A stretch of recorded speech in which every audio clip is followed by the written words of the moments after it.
One of the latest experimentations on Lightning is Taro, however we say Mm, it. yeah. I want to get your take on how you think Terra will evolve and what role it will play in the context of this $200 billion stablecoin market, which is now, if we wrap all these stablecoins together, they're effectively the second largest crypto asset Yeah. today. Yeah. What role does Taro play, do you think? Yeah. So Terra is very early on, right? Like it's basically a spec right now. As far as I know, there isn't any public working code, and that will probably take time, and that's fine.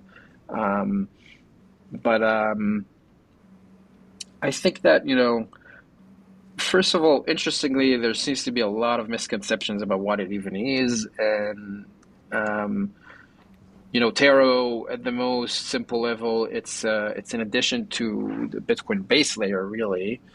Doesn't require any changes to Bitcoin, but it really only requires the main chain to really function, um, and is kind of a way for people to settle transactions in other assets that are not Bitcoin using the Bitcoin main layer. Um, and then, depending on the type of asset and depending on the liquidity that it has, some of those can be transferred on Lightning as well. Um, and and then the question is like, what are we going to use this for? It's Terra doesn't care if it's a stable coin, if it's some weird Ponzi shit coin, if it's an NFT. The protocol doesn't care what it is.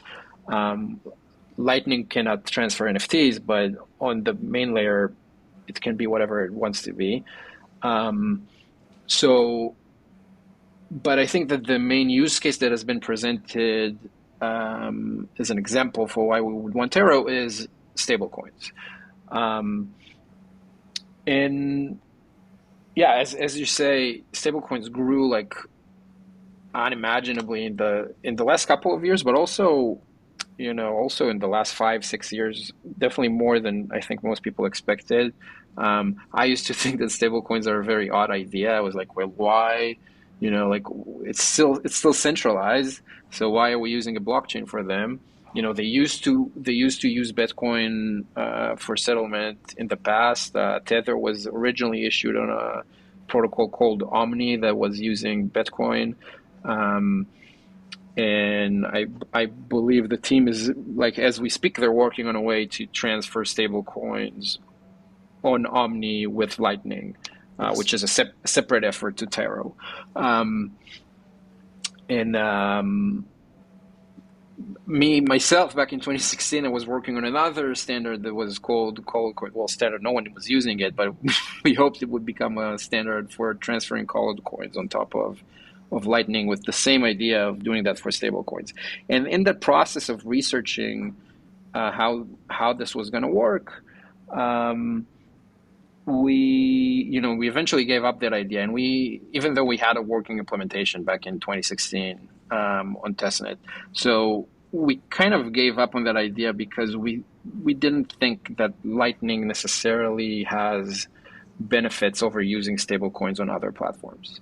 Um, and I want to say, in that context, there's this trap that engineers like me often fall into, where we like say, well, there are two possible solutions, and solution A seems like it's technically inferior to solution B, so solution A has no chance. And that's not how the world works. Sometimes the technically inferior solution does win.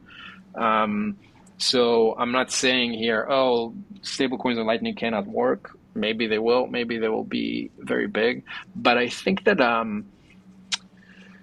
especially for stablecoins, when you accept that a stablecoin is going to be centralized, and when you accept that you're going to have trust in the issuer, then the benefits of Lightning seem to kind of diminish.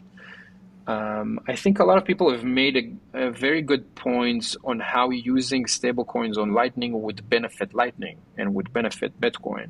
Yes. I kind of agree with those, but I'm not sure it's going to benefit the stablecoin users. So I'm not sure they're going to come.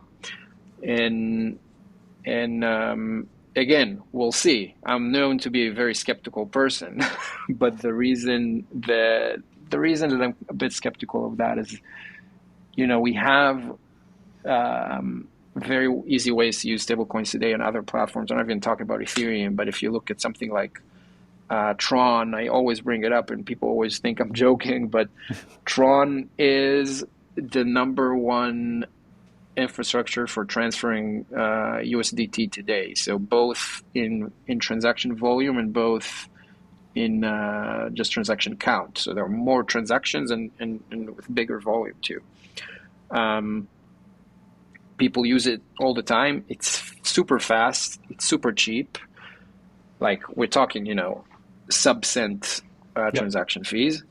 And of course it's centralized, but why would you care? The USDT is centralized anyway. Right.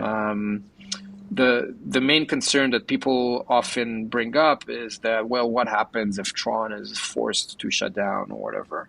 And I think the important thing to understand is that even if that happens, the holders of USDT on Tron are not affected, because the issuer Tether can always say, okay, we have the last snapshot of balances at the time that Tron collapsed for whatever reason, and we can take that and transfer that to any other chain. So it makes a lot of sense to use the most efficient and the cheapest one at any given time, and then if something happens to it, just move to another one. And that seems to be what the market shows as well. So then the question is, why would you want to use Lightning for that? Which is, we've all made Lightning payments. We've seen them fail. Even these days, let's say optimistically, they will fail 5 to 10% of the time, Depending on the size. Yeah. yeah. And then you need to make sure you have the routes, you need the channels, and why even why go there? Why put stablecoins inside a channel, which means you can't use them anywhere else outside of the channel? Why do that if something like Tron offers you the efficiency of, it's yours, you can move them wherever you want, you can do whatever you want with them. You can move them to other chains too. Yeah. So I'm not sure that it offers a solution. That's kind of, I feel like we already have a stablecoin solution. It's good. Yeah. Maybe if we did that 5 years ago, maybe. But Yeah. now,